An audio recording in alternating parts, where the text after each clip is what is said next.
పిచ్చి. వెర్రి అంటే ఏంటి అర్థం? పిచ్చి పట్టింది అంటారు. నీకు అది పిచ్చి ఎక్కింది ఏంటి అట్లా చేస్తున్నావు, నీకు అది పిచ్చిదానివా అలా మాట్లాడుతున్నావు అంటాం కదా కొన్నిసార్లు మనం. ఆ చిక్కు ఏంటి డాడీ పిచ్చిదే ఏంటి అది చేస్తా అలా మాట్లాడి అంటారా? అది ఓఫీ ఏంటి డాడీ అలా పిచ్చి పిచ్చి పనులన్నీ చేస్తా ఉంటా అంటావా? నేను కూడా అంటాగా ఏమే పిచ్చిదానిగా మాట్లాడతా, అసలు పిచ్చి నీకేమన్నా అంటే వెర్రితనము అంటే అర్థం ఏంటంటే పిచ్చి అని అర్థం. ఈ హృదయములో చెడుతనం నిండిపోయిన వాళ్ళు ఎట్టుంటారంట?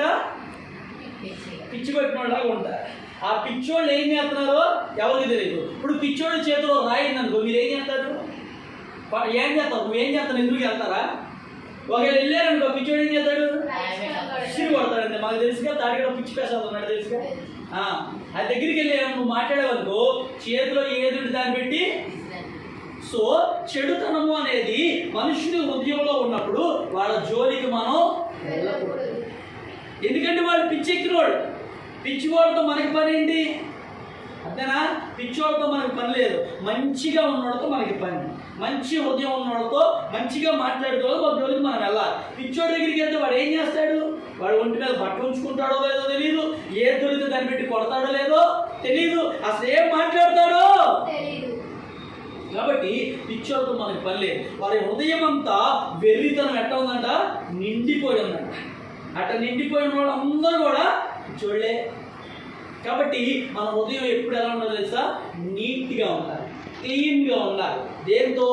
వాక్యముతో ఎప్పుడు కూడా శుద్ధి చేసుకుంటూ శుభ్రం చేసుకుంటూ ఉండాలి. నేను మీకు ప్రతిరోజు చెప్తాను. ఇంట్లో నుంచి బయటకు వెళ్ళేటప్పుడు మన ఇంట్లో క్యాలెండర్స్ ఉన్నాయిగా, క్యాలెండర్ ఉన్నాయి ఇంట్లో. ఆ క్యాలెండర్లో ఈరోజు డేట్ ఎంత?